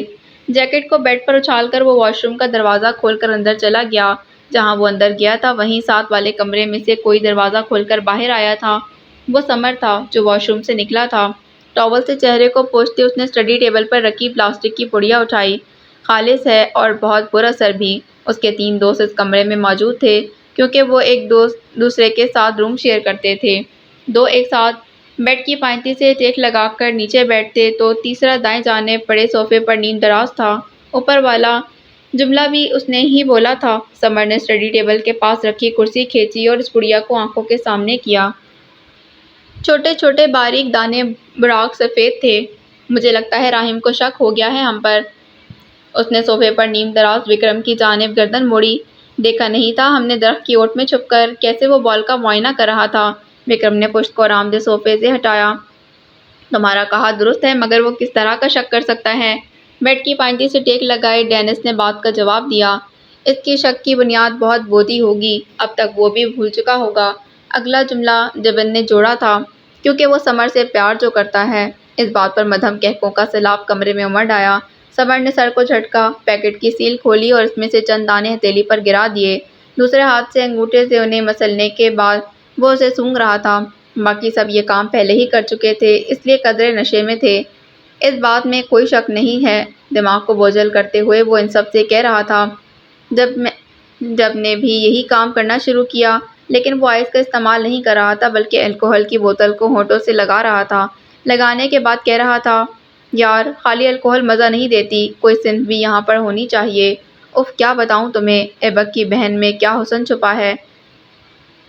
صدا وکرم کی جانب سے آئی تھی۔ ایک بار پھر سب ہنس پڑے۔ سمر نے حواس مختل ہونے سے پہلے شانے جھٹکے۔ مجھے تو گرینا بھاتی ہے۔ اس کی پسند پر سب او کر رہے تھے۔ وہ مسکراتے ہوئے نشے میں گم ہوا جا رہا تھا۔ بلانڈ بالوں والی دراز قد اور پتلی سی گرینا اس کی گلاس فیلو ہی تھی، ایک خالص ڈچ تھی۔ سمر کو اس کی مغروریت سے پر آنکھیں بہت بھاتی تھیں۔ ابھی بھی ان آنکھوں کی شبیہ اس کی آنکھوں میں بن رہی تھی، تبھی تو وہ اتنا مخمور سا نظر آ رہا تھا۔ تو معاملہ یہ ہے، مگر ڈوٹ جان لو کہ وہ کمیٹڈ ہے، اس کا بوائے فرینڈ ایک ری سیلر ہے۔ ڈب کے ڈرانے پر اس نے ابرو چڑھائی اور الفاظ لبوں سے نکلے ہوئے الفاظ آئس کے نشے کے نہیں بلکہ اپنی ذات کے نشے سے بھرے تھے۔ ٹو گالی دس گائے۔ پھر وہ پشت چھوڑ آگے جھکا اور آنکھوں کو چندھیا کر گویا ہوا، بھول رہے ہو میں کون ہوں؟ میں وہ ہوں جو ہارتا نہیں ہے۔ سمر اور ہار دو متضاد چیزیں ہیں۔ مجھے جو حاصل کرنا ہوتا ہے وہ میرا ہو کر رہتا ہے، بائی ہک یا کروک۔ اس کے لفظوں کی گونج مدھم تھی مگر ان کا اثر بہت گہرا تھا، بالکل رات کی سیاہی کی طرح جس نے سب کچھ اپنے رنگ میں رنگ دیا تھا۔ مگر کب تک؟ اندھیرے کو زوال ہے، بالکل اسی طرح جس طرح سویرے کو ہے۔ تم آج بھی نہیں آؤ گے؟ وہ لیل صبح ہی نہا دھو کر شاپ پر پہنچ گیا تھا۔ آج اجرت کا دن تھا اور اسے پورے ہفتے کے کیے گئے کام کے پیسے ملنے تھے۔ پرنسپل کی کال اسے صبح ہی موصول ہوئی تھی جس میں اسے فوری طور پر اسکول آنے کا کہا گیا تھا۔ سر پیٹر نے 2 دن کے لیے اسے کلاس سے برخاست کیا تھا، باقی کے 3 وہ خود آف لے گیا تھا۔ آج سے ویکینڈ شروع ہونے والا تھا، اس کے بعد سوموار سے روزانہ اسکول جایا کرے گا، یہ اس نے سوچ لیا تھا۔ ادا کو اس نے خاص ہدایت کی تھی کہ وہ اسکول جائے، تبھی وہ اس کے اٹھنے کے بعد گھر کا سارا کام نپٹا کر اسکول جانے کے لیے بس میں سوار ہو گئی تھی۔ جانے سے پہلے اس نے شکایتی انداز میں اپنے بھائی کی خالی سیٹ کو دیکھا تھا، کیا ہو جاتا اگر وہ آج آ جاتا تو۔ سنو لڑکے، آج تمہاری اجرت کا دن ہے، پیسے لو اور پھر مجھے نظر نہ آؤ، سمجھے کہ نہیں؟ ایبک فٹافٹ یونیفارم پہن آیا تھا، نیلے رنگ کا جمپر سوٹ زیب تن کیے وہ پھیکی مسکان کے ساتھ اس موٹے گنجے کو دیکھ رہا تھا جو شفافیت کی حد تک شفاف تھا۔ سمجھ گیا ہوں جناب، لیکن کتنا اچھا ہو اگر آپ تھوڑی سی وسعت پیدا کر لیں میرے لیے، میں بہت دل جمعی سے کام کروں گا۔ ہاتھ میں اسکریو گیج تھامے وہ متانت بھرے لہجے میں ان سے مخاطب تھا۔ موٹے گنجے کی آئیبرو اچکی اور جبڑے بھینچے۔ دیکھو لڑکے، انگلی اٹھا کر سخت لہجے میں گویا ہوئے، تم ایک غیر ذمہ دار اور نا تجربہ کار انسان ہو۔ تمہاری وجہ سے میں ایک کار کا نقصان اٹھا چکا ہوں اور جیل بھی جا چکا ہوں۔ تم نے جو ٹائر بدلا تھا وہ ڈھیلا تھا۔ سوچو اگر کار چلانے والے کی جان چلی جاتی تو کیا کرتے ہم؟ اس لیے آئندہ مجھ سے التجائیں مت کرنا۔ اس ہفتے تم پر رحم کھایا ہے تو تمہاری ماں کی وجہ سے۔ میرے رحم کو پچھتاوا نہ بناؤ، سمجھے؟ مایوسی میں سر ہلاتا وہ مڑ گیا تھا اور اب اس کی کسی بھی گزارش پر کان نہیں دھرنے جائیں گے۔ یہ تھا وہ میس جو وہ پھیلا چکا تھا۔ اسے آج ایک اسٹوڈنٹ کی سائیکل ریپیئر کرنی تھی۔ وہ کٹ اٹھاتا اس سائیکل کے پاس آ کر بیٹھ گیا۔ صبح آہستہ آہستہ ڈھل رہی تھی، مگر باہر موسم بتا رہا تھا کہ صبح ڈھلے نہ ڈھلے کیا فرق پڑتا ہے، رات کو بھی اندھیرا ہونا ہے اور دن کو بھی۔ یہ پورا ہفتہ ابر آلود رہنا ہے۔ اس پورے ویک شاید شدید سردی پڑنی ہے۔ وہ پیڈل پر نیا کور چڑھانے کے بعد اسے گھما کر دیکھ رہا تھا جب ایک آواز اس کی سماعت سے ٹکرائی اور وہ نظر اٹھا گیا۔ تم آج بھی نہیں آؤ گے؟ نسوانی آواز، پشیمان لہجہ۔ ایبک نے پلکوں کو اٹھایا۔ سائیکل کے بڑے پہیے کے اس پار وہ بیٹھی تھی، پنجوں کے بل اونچے اٹھے گھٹنے پر ہاتھ ٹکائے اسے دیکھ رہی تھی۔ پہیہ برق رفتاری سے حرکت میں تھا۔ پیڈل ایبک کے چہرے کے گرد گول گول گھوم کر اس کی بلائیں لے رہا تھا۔ تم یہاں کیوں ہو؟ اس نے محتاط انداز میں اپنے فورانٹ باس کی طرف نظر ڈال کر پوچھا جو اسی سے متوجہ تھا۔ اس کی بھویں آپس میں ملی تھیں اور نظروں کا تجسس آسمان کو چھوتا محسوس ہوا۔ تمہیں دیکھنے آئی تھی۔ راستے میں ٹائر میں کیل پھنس گیا۔ وہ تھوڑی سی سائڈ پر ہوئی۔ ٹائر تبدیل کرتا ایک لڑکا بخوبی دکھائی دے رہا تھا۔ محو حرکت پہیہ اب قدرے سست پڑ رہا تھا، تبھی اس کی بلائیں لیتا پیڈل جیسے تھک چکا تھا۔ اس کے پاس لائسنس نہیں تھا، وہ خود بھی کار نہیں چلاتی تھی۔ ڈرائیور ہمہ وقت ان بہنوں کے ساتھ ہوتا تھا، لیکن کبھی کبھی وہ اس طرح تنہا نکل آیا کرتی تھی جیسے آج موقع ملتے ہی نکل آئی تھی۔ تمہیں یہاں نہیں ہونا چاہیے تھا۔ لہجہ درست ہو رہا تھا مگر اس پر اس نے کنٹرول کر لیا۔ ادا کو بالکل اچھا نہیں لگتا تھا اس کا سخت لہجے میں کسی بھی لڑکی سے مخاطب ہونا۔ تمہارے لیے میرا بھی یہی حال ہے۔ چل سکتے ہو میرے ساتھ، ابھی کلاسز شروع نہیں ہوئی۔ محترمہ، آپ کا کام ہو گیا ہے۔ ٹائر تبدیل کرتے لڑکے کی مداخلت پر وہ مڑی۔ چھوٹی سی مسکراہٹ اس کی نظر کی اور واپس گردن موڑ لی۔ پہیہ مکمل طور پر رک چکا تھا۔ ایبک کا چہرہ واضح نظر آنے لگا۔ میں سوموار سے آؤں گا، جان چھڑانے والے انداز میں کہا گیا۔ الاف کھڑی ہو گئی۔ وہ بیٹھا رہا۔ چلو پھر ملتے ہیں سوموار کو۔ خدا حافظ۔ ایک دزدیدہ نگاہ اس پر ڈالے وہ پیمنٹ کر رہی تھی۔ اپنی کار میں بیٹھنے سے قبل اس نے آنکھوں کی پتلیوں کو حرکت دی۔ مزمحل پرسوچ کملایا سا وہ لڑکا اس سے نہ جانے کیوں اجنبی نہیں لگ رہا تھا۔ وہ سن چکی تھی اس موٹے آدمی کی باتیں جو اسے کہہ چکا تھا۔ وہ اس کے لیے کچھ کرنا چاہتی تھی، مگر کیا؟ جس طرح وہ اس پر مٹی پھینک سکتی ہے اسی طرح وہ اس کی مدد بھی کر سکتی ہے، اور وہ کرے گی چاہے ایبک انکار کرے یا نہ۔ اسکول پہنچنے اور ایک کلاس لینے کے بعد اس کے سیل فون پر راحم کی کال آ رہی تھی۔ وہ میوزک ہال کے پیچھے ٹہلتی گئی اور اس کی کال پک کر لی۔ میں نے سنا ہے میری بہن بدتمیز ہو گئی ہے۔ الاف اس کی بات پر مسکرائی۔ شبنم سے گیلی گھاس کو بوٹوں تلے مسلتے وہ استہزائی انداز میں بولی، 17 سالوں بعد آپ کو اس بات کا ادراک ہو رہا ہے؟ ماں بدولت تو پیدائشی بدتمیز ہے۔ وہ کوٹ کے کالر کو ایسے جھٹکتے کہہ رہی تھی جیسے یہ کوئی بڑی اعزاز کی بات ہو۔ جانتی تھی اس لمحے راحم نے سر کو ضرور پکڑا ہوگا۔ ایبک کے ساتھ غلط کیا تم نے، اس میں اس کا کوئی قصور نہیں تھا۔ پشیمانی کا ایک اور پتھر اس کے دل پر آ کر گرا۔ راحم نے اسے کسی بات سے ٹوکا تھا، منع کیا تھا، تو یعنی وہ غلط تھی۔ چاہے پوری دنیا صحیح کہہ دے لیکن اس کا بھائی کہہ رہا تھا تو وہ ٹھیک ہی کہہ رہا تھا۔ نم گھاس مردہ سی اس کے قدم سے مزید پس رہی تھی۔ اس کا ہر اٹھتا قدم اس گھاس کو تکلیف دے رہا تھا۔ کون جانتا تھا اب اس کا ہر قدم یوں ہی سب کو وقفے وقفے سے تکلیف دے گا۔ شروعات ایبک اور راحم سے ہو چکی تھی۔ شرمندہ ہوں اپنے اس عمل پر، معذرت بھی کر چکی ہوں۔ آپ بتائیں کب واپس جا رہے ہیں؟ گھاس پر شبنم تھی تو ہوا میں نمی گھلی تھی۔ گالوں کو چھوتی فضا خاصی گیلی اور سرد محسوس ہو رہی تھی۔ اس کے گال سفید سے سرخ ہونے لگے۔ ٹھنڈ کی زیادتی نے اس کے گال اور ناک کو سرخ کر دیا۔ کل نکلوں گا۔ اچھا سنو، راحم کے عجلت میں پکارنے پر وہ چونکی۔ اس سے زیادہ چونکاہٹ اس کو مخاطب کرنے کے بعد چپ ہو جانا تھا۔ کئی خاموش ساعتیں ان دونوں کے بیچ حائل ہوئی تھیں، پھر اس خاموشی میں خلل الاف کی آواز نے ڈالا۔ آپ کچھ کہہ رہے تھے؟ وہ یاد دہانی کروا رہی تھی۔ دھوپ ندارت تھی، ٹھنڈ کا بول بالا تھا۔ جنوری کی 2 تاریخ تھی تو سردی کیوں کر نہ ہوتی بھلا؟ نہیں، اب کوئی جواب نہیں رہتا۔ کال کٹ گئی تھی۔ ایلاف نے چنبے سے فون کی جانب دیکھ کر نظر اٹھائی۔ دور گلابی اسکارف میں ادا انیشا کے ساتھ کھڑی کسی بات پر نزاکت سے مسکرا رہی تھی۔ انیشا اور اس کی ابھی دوستی ہوئی تھی۔ یہ دوستی ادا کے لیے کتنی جان لیوا ثابت ہونے والی تھی، اس کا ادراک اگر اسے ہو جاتا تو کبھی اس کے ساتھ ہاتھ نہ ملاتی۔ کسی کے گالوں پر سردی ڈیرا جما رہی تھی، آہستہ آہستہ، مسلسل۔ 2 جنوری گزر گیا تھا۔ ادا کی سالگرہ بھی خاموشی کے ساتھ گزر گئی تھی اور راہم بھی چپ اوڑے حسرتیں دل میں لیے چلا گیا۔ زندگی روٹین پر تھی۔ وہ دونوں بہن بھائی صبح سویرے اسکول پہنچ جاتے اور شام میں اپنی اپنی پارٹ ٹائم جاب کو۔ ایبک کی سابقہ نوکری چھوٹ گئی تھی۔ وہ شہر میں موجود بابینس ریسٹورینٹ میں ویٹرنگ کا کام کر رہا تھا۔ کافی لے جانا، کھانا سرو کرنا۔ یس سر، جی ma'am, good evening, have a great day, اور جھوٹی مسکان چہرے پر سجا کر وہ جیسے عاجز آ چکا تھا۔ کتنے سارے کام تھے جو وہ دونوں بہن بھائی اس لیے ہی سر انجام دے رہے تھے کہ یہ عمر زندگی جینے کی تھی۔ اسی عمر میں وہ زندگی کے تلخ اتوار کو جی رہے تھے۔ کبھی کبھی وہ اپنے کلاس فیلوز کو دیکھتا تو ان پر بہت رشک کرتا۔ انہیں کوئی پریشانی نہیں ہوتی تھی۔ اسکول آتے تھے، ہنستے تھے، کھیلتے تھے، پھر گھر چلے جاتے تھے، وہاں جہاں ان کی موم ڈنر پر ان کا انتظار کر رہی ہوتی تھیں اور ڈیڈی ان کے فری ہونے کا، تاکہ وہ اپنے بچوں کے ساتھ شطرنج کی بازی لگا سکیں، یا چلو وہ نہیں، بیس بال ہی کھیل لیں۔ اس نے گہرا سانس بھرا، آزردہ تھکا ہوا گہرا سانس۔ ایبک، ٹیبل نمبر 2 کے لیے آرڈر لے جاؤ۔ سفید یونیفارم خود پر چڑھائے وہ سر کو اس بات میں جنبش دے رہا تھا۔ بڑی ساری ٹرے کو ایک ہاتھ میں اونچا پکڑے وہ تیز قدموں کے ساتھ میز نمبر 2 کی طرف بڑھ رہا تھا، جب اچانک اس کے قدم سست پڑے۔ سست اس لیے کیونکہ اس میز پر ایلاف، انیشا اور سمر کے علاوہ اس کے چند اور کلاس فیلوز بھی موجود تھے۔ وہ انہیں وہاں دیکھ کر خوش ہوا تھا۔ سب کو اچھی سروس دے گا، یہ سوچ لیا تھا اس نے، مگر یہ نہیں سوچا تھا کہ اسے کچھ منٹ بعد ایسی حقارت اور ترہم بھری نگاہوں سے دیکھا جائے گا۔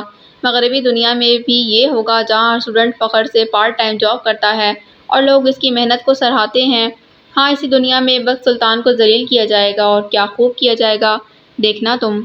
ارے دیکھو، یہ تو ایبک ہے، میگھا کے حیرت سے کہنے پر وہ مسکراتے ان کے قریب آیا اور میز پر برتن سجانے لگا۔ کئی گردنوں نے اسے مڑ کر دیکھا۔ 17 سالہ چھوٹے سے لڑکے کے چہرے پر سب نے جیسے نظریں گاڑ لی تھیں۔ ایلاف بھی ہلکی سی مسکرائی۔ یہ جاب راہم کی سفارش پر ہی ایبک کو ملی تھی۔ اسے بیتے دن یاد آئے تھے۔ بھائی، میں اپنی غلطی کا ازالہ کرنا چاہتی ہوں۔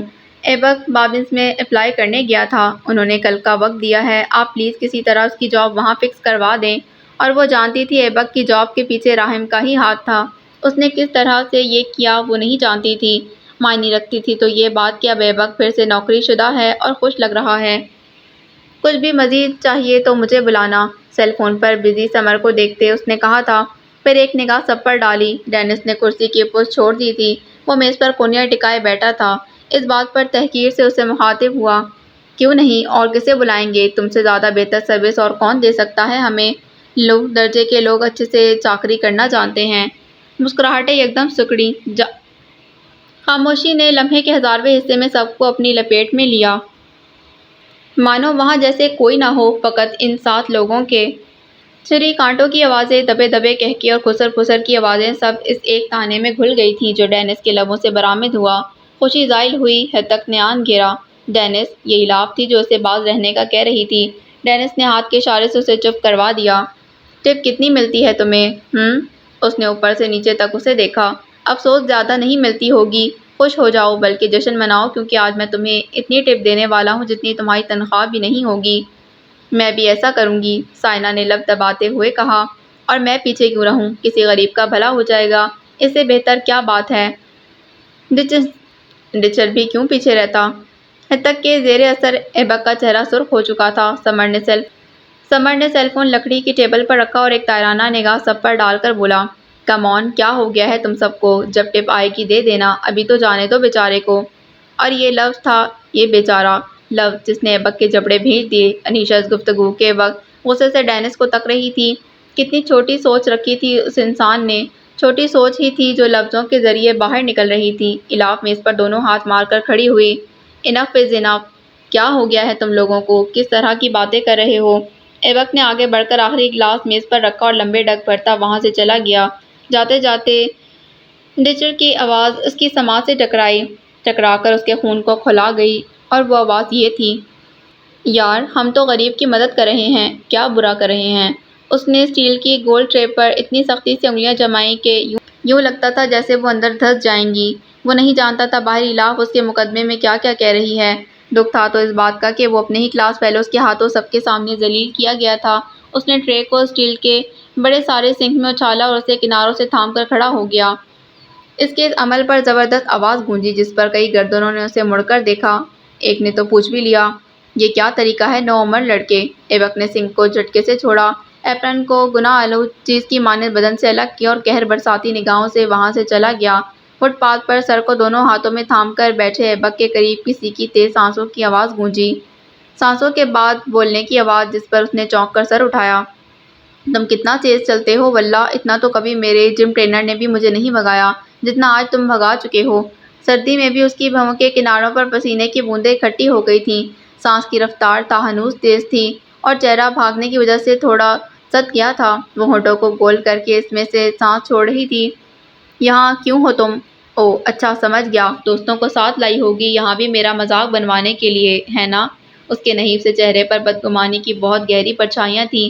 الاف اپنی عمر سے کئی کم دکھتے لڑکے کو دیکھتی رہی، پھر اس نے نظریں اس کے گدلے بوٹوں پر ڈال دیں جس کے بھورے لیسز مٹی پڑنے کی وجہ سے مزید بھورے لگ رہے تھے۔ تمہارا شکوہ بجا ہے ایبک، مگر میرا کیا قصور ہے اس سب میں؟ میں تو تم سے معافی مانگ چکی ہوں نا، وہ اس کے لیسز کی بھول بھلیوں میں کھوئی ہوئی کہہ رہی تھی۔ وہ دونوں جس فٹ پاتھ پر بیٹھے تھے اس کے دوسرے کنارے پر گول پول لگا تھا جس پر موجود جالیوں میں قید بلب مانو بس اس پر ہی روشنی پھینک رہا ہو، باقی تو سب اندھیرے میں ڈوبا تھا۔ ہاں یہاں سے قدرے دور اکا دکا ٹریفک تھی جو اندھیرے کو چیرتی ہوئی گزر رہی تھی۔ ابھی بھی ایک کار گزری تھی جس کی سرخ لائٹ ان دونوں پر پڑی۔ تم سب امیر زادے ہو، ہمارا تمہارا کوئی جوڑ نہیں، تمہارا تو میرے ساتھ بیٹھنا بھی معیوب سمجھا جاتا ہوگا۔ الاف کی آنکھوں میں مرچیں بھر گئیں۔ امیر زادے، کتنا بڑا طعنہ تھا نا یہ، کیسا خنجر تھا جو دل کو زخمی کر کے اس کے لہو کو آنکھوں میں بھر گیا۔ وہ انہی لہو آنکھوں کے ساتھ مدھم آواز میں بولی، امیر زادہ کیا ہوتا ہے ایبک؟ اس نے سر اٹھا کر سوال کیا۔ اس کے بال کھلے تھے اور پلکیں مسکارے کی زیادتی سے جڑی تھیں۔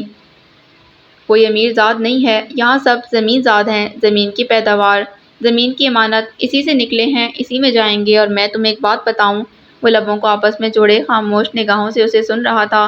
پول کی زرد لائٹ مری مری سی ان دونوں پر گر رہی تھی۔ جس کا دل اور ذہن پست ہونا، وہ امیر نہیں ہوا کرتے، پھر چاہے ایک دنیا کی دولت ان کے پاس ہو، غریب ہی رہتے ہیں۔ تمہارے خیال میں ڈینس ڈچر سائنا کیا ہیں؟ کیا تم انہیں امیر سمجھتے ہو؟ اگر ہاں تو پور یو۔ ایبک نے نظریں اس پر سے ہٹا لیں مگر وہ تاہنوز اسے دیکھتی رہی، کملائی ہوئی رنگت، پچکے گال، مایوسی چھلکاتی آنکھیں اور نحیف سا وجود۔ کون کہہ سکتا تھا یہ لڑکا 17 سالوں کا ہے؟ 17 سال میں اتنے سارے غم! زندگی واقعی ایسے نہیں کٹتی ہے، تانوں تشنوں سے۔ زندگی کو کامیاب بنانے کے لیے صبر اور محنت سے کام لینا پڑتا ہے، اور اس سے زیادہ دوسروں کے غرور کو کچل کر اسے کامیاب بنایا جاتا ہے۔ تم ان 3 لوگوں کی باتوں کو دل پر لو گے اور نوکری سے دستبردار ہو جاؤ گے، یہ کہاں کا انصاف ہے؟ کیا تمہیں گوارا ہے ان کی جیب بھری رہے اور تمہاری خالی؟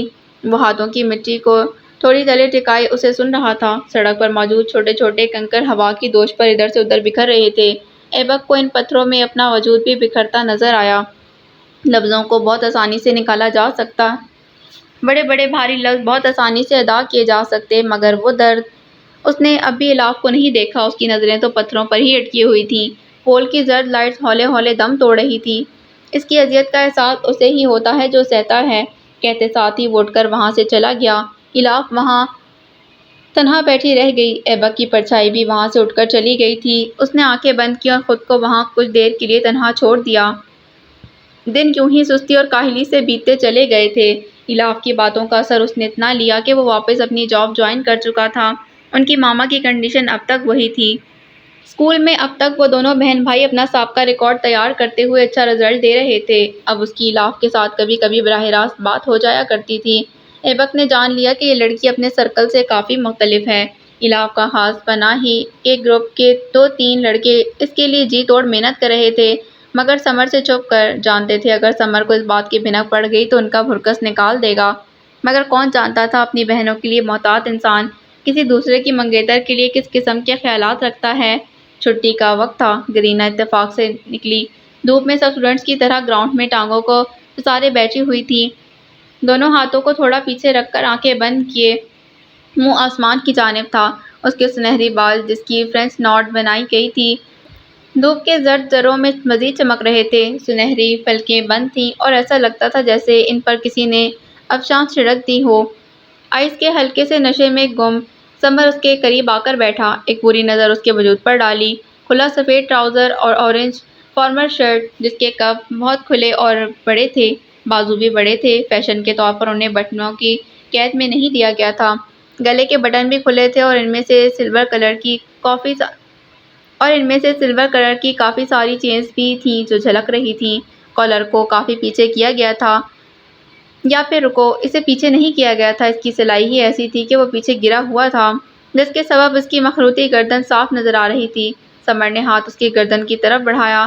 ابھی اس کی 2 انگلیوں نے کالر کو ٹچ ہی کیا تھا کہ گرینا نے جھٹکے سے آنکھیں کھولیں اور اس کے ہاتھ کو بری طرح جھٹک دیا۔ یہ کیا کر رہے ہو تم؟ وہ 2 قدم پیچھے کو سرکی تھی، دونوں ڈھلوان پر موجود تھے۔ ان سے کافی دور طلباء بیٹھے خوش گپیوں میں مشغول تھے۔ محسوس کرنے کی کوشش کر رہا ہوں تمہیں، کیا نہیں کر سکتا؟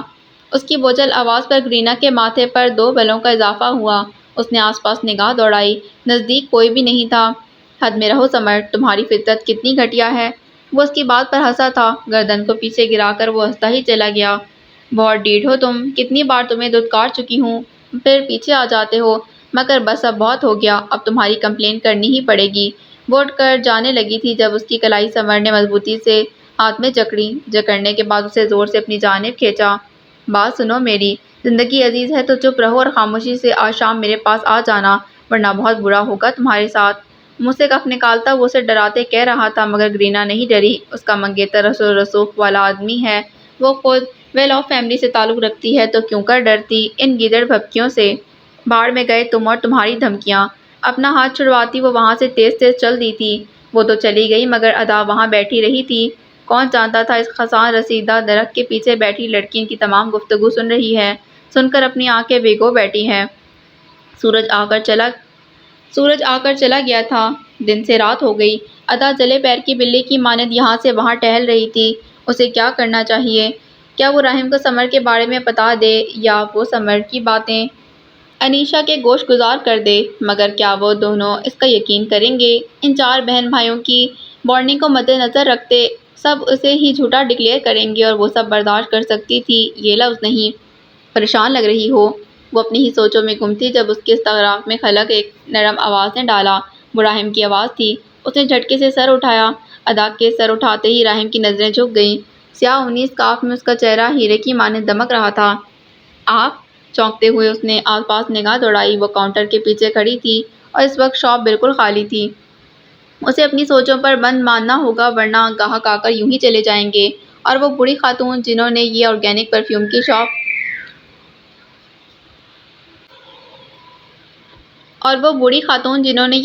پرفیوم کی شاپ کھولی ہے، اسے یہاں سے کک آؤٹ کر دیں گی۔ کیوں؟ کیا نہیں ہو سکتا؟ 20 سالہ راہم کی ایک چور نظر اس 17 سالہ لڑکی کے چہرے پر بھٹکی تھی۔ اس نے دل کو سرزش کی اور نظروں کو ڈپٹا۔ کیا ہو جاتا اگر یہ دونوں چیزیں اپنے جذبات پر کنٹرول رکھ لیں؟ حد ہے ان دونوں کی بھی۔ نہیں، ایسی بات نہیں ہے، آپ کیا لیں گے؟ لیڈی آئن نے نئی خوشبو لانچ کی ہے، کیا آپ وہ ٹرائی کرنا چاہیں گے؟ راہم نے شانے اچکا دیے۔ وہ اس کا پرانا کسٹمر تھا۔ ضرور۔ پھر وہ آدھے گھنٹے تک اس کے ساتھ ایک ایک شیشی کو ٹرائی کرتا رہا۔ نئی خوشبو اسے نہیں بھائی تھی، لیکن جو ہی معلوم ہوا کہ ادا نے بھی آج اسی خوشبو کو استعمال کیا ہے، وہ اس کو لینے پر راضی ہو گیا۔ بوتل کو ہاتھ میں تھامے وہ کاؤنٹر کی طرف اس کے ساتھ بڑھ رہا تھا۔ ابھی تو آپ نے کہا تھا کہ آپ کو اس کی خوشبو پسند نہیں آئی ہے۔ وہ اس کے ہاتھ سے بوتل کو لے کر باکس میں منتقل کر رہی تھی۔ راہم کے لبوں کا کنارہ پھیلا۔ کیسے سمجھائے وہ اسے؟ وہ میری 10 منٹ پہلے کی رائے تھی، اب میرے دل نے کہا کہ اسے لے لینا چاہیے۔ ویسے تم کون سی خوشبو استعمال کرتی ہو؟ مطلب یہی، یا؟ باکس میں ڈالنے کے بعد وہ اس پر سیاہ ربن باندھ رہی تھی۔ بھورا باکس بالکل خالی تھا، کچھ بھی اس پر تحریر نہیں تھا۔ ہاں، البتہ پرفیوم کی شیشی پر چڑھے کور پر لیڈی آہن کے الفاظ ضرور کندہ تھے۔ اس خوشبو کا نام سیپ تھا، جو لیڈی آہن نے بہت دل سے رکھا تھا۔ میں آج کل سیپ ہی استعمال کر رہی ہوں، لیڈی آہن نے مجھے یہ گفٹ کیا ہے۔ اس کی خوشبو بہت مدھم اور دل کو چھو لینے والی ہے۔ اب سے یہ میری پسندیدہ خوشبو ہے۔ میری بھی۔ ادا چونک گئی۔ باکس اس کی سم بڑھاتی پوچھ رہی تھی۔ کچھ کہا آپ نے؟ راہم نے والٹ سے کارڈ نکال کر اسے مشین پر سے گزارا اور نفی میں سر ہلا دیا۔ نہیں، بس ایک اجازت لینی تھی۔ اس کے لہجے میں ہچکچاہٹ کے رنگ تھے۔ پرفیوم سے مہکتی دکان بالکل خاموش تھی۔ رسید اسے تھماتے ہوئے ادا نے پوچھا۔ کس بات کی؟ راہم نے سر جھکاتے ہوئے لبوں کو کچلا۔ چائے کی دعوت دینے کی ہمت کر رہا تھا مگر نہیں ہو رہی تھی۔ اس نے نظروں میں احترام پیدا کر کے اس کے چہرے کو دیکھا۔ بڑی بڑی کانچ جیسی بھوری آنکھوں نے ایک بار پھر سے راہم کو میسمرائز کیا۔ اس نے تیزی سے نظروں کو جھکایا اور نفی میں سر ہلاتا ہوا بولا۔ نہیں، کچھ نہیں۔ شاپنگ بیگ اٹھا کر وہ لمبے ڈگ بھرتا وہاں سے چلا گیا۔ ادا نے اسے دروازے سے نکل کر باہر جانب مڑتے دیکھا۔ نظروں سے اوجھل ہونے کے بعد وہ شانے اچکا رہی تھی۔ عجیب انسان ہے۔ یہ اس کا راہم کے لیے پہلا تجزیہ تھا۔ خوشبوؤں سے مہکتی دکان میں ایک بار پھر سے خاموشی اور سوچوں کا دور چل نکلا تھا۔ فیصلے کا دور، مشکلوں کا دور۔ شاپ سے باہر آ کر اس نے کار سے ٹیک لگاتے یکدم آنکھوں کو بند کر کے گہرا سانس لیا۔ پچھلے 1 سال سے وہ جس بات کو نظر انداز کر رہا تھا وہ سچ نکلی تھی۔ اسے ادا پسند تھی۔ اس کی پسند کی نوعیت شاید نہیں، یقیناً محبت تھی۔ وہ جب جب اس کے قریب جاتا احترام کی باؤنڈری جیسے اس کے ارد گرد بن جاتی تھی۔ سب کی آنکھوں میں آنکھیں ڈال کر اعتماد کے ساتھ بات کرنے والا وہ لڑکا اس کے سامنے بالکل زیرو ہو جاتا تھا۔ اس کا سارا اعتماد پانی کے بلبلے میں بدل جاتا۔ وہ اسے کئی سالوں سے دیکھ رہا تھا۔ کئی سالوں تک وہ سوچتا رہا کہ اسے چھوٹی سی بچی سے کرش ہے، مگر پچھلے 1 سال سے دل کی جو حالت تھی وہ بتا رہی تھی یہ کرش نہیں، محبت ہے جو اسے اس چھوٹی سی لڑکی سے ہو گئی ہے۔ کیسے میں اتنی چھوٹی سی لڑکی سے دل لگا سکتا ہوں جبکہ وہ صرف 17 سال کی ہے، ایلاف اور انیشا کی عمر کی۔ اف راہم، بہت برے ہو تم۔ وہ 20 سال کا تھا۔ اس کے آگے پوری زندگی پڑی تھی۔ یونیورسٹی میں پڑھتا تھا۔ ہر طرح کی لڑکیوں سے اس کا واسطہ پڑتا۔ پچھلے 6 ماہ میں کتنی ہی لڑکیاں اسے بوائے فرینڈ بنانے کی آفر دے چکی تھیں۔ 1-2 بار تو اس نے خود بھی ایسا سوچا مگر وہ فقط سوچ ہی تھی۔ اس سے زیادہ کچھ نہ ہو سکا۔ اس کا ضمیر اسے اس چیز کی اجازت نہیں دیتا تھا۔ ضمیر سے پہلے وہ ادا تھی جو اس کے خیالوں میں آ کر اسے ایسا کرنے سے روک دیتی تھی۔ ادا، اف راہم راہم راہم، کیا ہو گیا ہے تمہیں؟ کیا کر رہے ہو تم؟ تمہارے پلانز میں یہ سب نہیں ہے سمجھو۔ ایک نظر اس خالی پڑی دکان پر ڈال کر وہ گاڑی میں بیٹھ کر اسے اسٹارٹ کرنے لگا۔ محبت، لڑکی، یہ سب نہیں ہے تمہاری منزل۔ تمہیں آگے بڑھنا ہے، بہت آگے۔ خود کے لیے، اپنے ملک کے لیے اور اپنے پیرنٹس کے لیے بہت کچھ کرنا ہے۔ اس لیے پلیز جھٹک دو اپنے دماغ سے ادا کو، تمہیں یہ کرنا ہوگا۔ ڈوڈ، یو کین ڈو اٹ۔ اس کی سوچیں مسلسل اس سے ہم کلام تھیں۔ وہ پھر بھی کسی نتیجے پر نہیں پہنچ رہا تھا۔ مگر کس طرح جھٹکوں، وہ کسی پل تنہا نہیں چھوڑتی۔ جنگ چھڑ چکی تھی، کہانی بن چکی تھی۔ تم کوشش کرو گے تو ایسا ہوگا نا؟ چہرے پر بسمردگی چھائی، نگاہ سامنے روڈ پر تھی۔ کر کے دیکھوں؟ بالکل۔ اس نے اسٹیئرنگ پر انگلیاں چلائیں۔ Okay done. مجھے اس کے بارے میں کسی سے بات کرنی ہوگی، مگر کس سے؟ گاڑی کو سائڈ پر لگائے وہ اس بات کے متعلق سوچ رہا تھا۔ ابھی وہ سوچ کے تانے بانے بن ہی رہا تھا جب اس کے ڈیڈ کی کال آنے لگی۔ ڈیڈی؟ ہاں، یہ ٹھیک ہے، ان سے کرتا ہوں بات۔ کال اٹھا کر کچھ ان کی سن کر کچھ اپنی سنا کر وہ لحظے بھر کو خاموش ہوا۔ گولف کھیلتے غفور اس کی خاموشی پر اچنبھے میں مبتلا ہوئے تھے۔ تم غیر حاضر ہو، کیا ہوا ہے ایسا جس نے تمہیں معاف کر دیا ہے؟ اس نے آنکھیں بند کر کے کھولی۔ یہی صحیح وقت ہے انہیں بتا دے کہ اس نے بتا دیا۔ ڈیڈ، مجھے لگتا ہے میں کسی کو پسند کرنے لگا ہوں، اس نے ایک سانس میں کہہ دیا۔ کہہ کر گہرا سانس بھرا۔ دوسری طرف کچھ دیر خاموشی رہی، پھر سوال ابھرا۔ پہلے لگنے میں اور کرنے میں فرق کرو۔ اگر فقط لگتا ہے تو اس بات کو چھوڑ دو، کرتے ہو تو وضاحت کرو۔ اس نے اوپر والا لب دانتوں میں لے کر چھوڑا۔ کرتا ہوں، ایسی شرمندگی سے کہا جیسے کسی گناہ کا اعتراف کر رہا ہو۔ دوسری جانب سے پھر سے خاموشی ہوئی۔ اس خاموشی میں پنہاں سوالات کو بھانپتے اس نے کہنا شروع کیا۔ مسلم ہے، اچھی ہے، اسکارف اوڑھتی ہے، نرم لہجہ اور نظریں محتاط رکھتی ہے، کردار کی بھی کافی مضبوط ہے۔ اسے غفور کی مسکراہٹ سنائی دی۔ وہ چوکنا ہو گیا۔ آپ ہنسے کیوں؟ جانتا تھا اسی طرح کی پسند ہوگی تمہاری۔ خیر یہ بتاؤ اب کیا چاہتے ہو؟ اس سوال پر وہ الجھ گیا۔ یہی تو وہ اسے سمجھ نہیں آ رہی تھی کہ وہ چاہتا کیا ہے۔ ڈیڈ، وہ 17 سال کی ہے، چھوٹی ہے بہت، ہمت نہیں ہوتی اسے پروپوز کرنے کی۔ جب بھی کہیں لے جانے کے بارے میں سوچتا ہوں یا اپنی فیلنگز کا اظہار کرنے کے بارے میں تو فوراً انیشا اور ایلاف دماغ میں آ جاتی ہیں، پھر ہمت ٹوٹ جاتی ہے۔ اسٹیئرنگ پر انگلی پھیرتے اس نے نظریں پھر سے جھکائیں۔ وہ مزمل اور کنفیوز لگ رہا تھا۔ دکھ کیا رہا تھا وہ تھا برخودار۔ اگر وہ 17 کی ہے تو آپ بھی کوئی 30-40 کے نہیں ہو، 4 ماہ پہلے ہی 20 کے ہوئے ہو، اور پریشان ہونے کی ضرورت نہیں۔ اس عمر میں ایسا ہوتا ہے اور ہوتا رہے گا۔ آج وہ بچی ہے تو کل کوئی اور یہ عمر ہی شادابی کی ہوتی ہے۔ تمہیں اپنے آپ کو الجھن سے نکالنا ہے تو اس سے اعتراف کر لو، نہیں کر سکتے تو کسی دوسری لڑکی کی طرف خود کو مائل کرنے کی کوشش کرو، یوں پتہ چل جائے گا کہ تمہارے جذبوں کی حقیقت کیا ہے۔ وہ قائل نہیں ہوا۔ ڈیڈ، میں کردار کا ہلکا نہیں ہوں۔ اس کے احتجاج پر غفور صاحب پھر سے مسکرائے۔ وہ چھوٹا تھا لیکن فطرت اپنے دانتکی لی تھی۔ محتاط، ذمہ دار، احساس کے جذبے سے لبریز اور پختہ کردار۔ ہاں تو میں کب کہہ رہا ہوں کہ تم ہو؟ میں تو تمہیں مشکل سے نکالنے کی راہ دکھا رہا ہوں۔ جہاں تک مجھے لگ رہا ہے معاملہ کرش کا ہے، مجھ پر بیت چکی ہے اور میں وہ حربہ آزما چکا ہوں جو تمہیں بتا رہا ہوں۔ راہم نے لبوں کو ایک بار پھر سے دانتوں میں جکڑا۔ تو پھر کیا نتیجہ نکلا؟ غفور صاحب کو بتانے میں ہچکچاہٹ ہوئی، مگر وہ بتا گئے۔ ظاہر ہے بھول گیا تھا۔ بھول جانے والے انسان یا چیزوں سے محبت نہیں ہوا کرتی، فقط وقتی لگاؤ ہوتا ہے۔ اس نے فیصلہ کیا۔ ٹھیک ہے، پھر ٹرائی کر کے دیکھتا ہوں۔ غفور صاحب کی اگلی بات پر وہ فون کو کان سے ہٹا کر بند کر رہا تھا۔ اوکے، کچھ عرصے بعد پوچھوں گا میں، مشکل میں مت ڈالنا خود کو۔ اس نے فون بند کر دیا۔ ڈیڈ ٹھیک کہتے ہیں، کسی کو ڈچ کرنے سے پہلے بہتر ہے راہ بدل کر دیکھ لو۔ اس نے بھی وہی کیا، اپنی راہ کو بدل لیا۔ وہ سبرینا کو کال ملا رہا تھا۔ سبرینا اس کی اسکول لائف کی کلاس فیلو تھی اور وہ اس میں خاصی دلچسپی رکھتی تھی۔ یہ بات راہم کے ساتھ ساتھ باقی لوگ بھی قبول کر چکے تھے کہ سبرینا راہم کی پرچھائی بن چکی ہے۔ جہاں وہ جاتا ہے اس نے جانا ہوتا تھا، جہاں وہ ہوتا وہاں پہنچنا گویا اس کا فرض تھا۔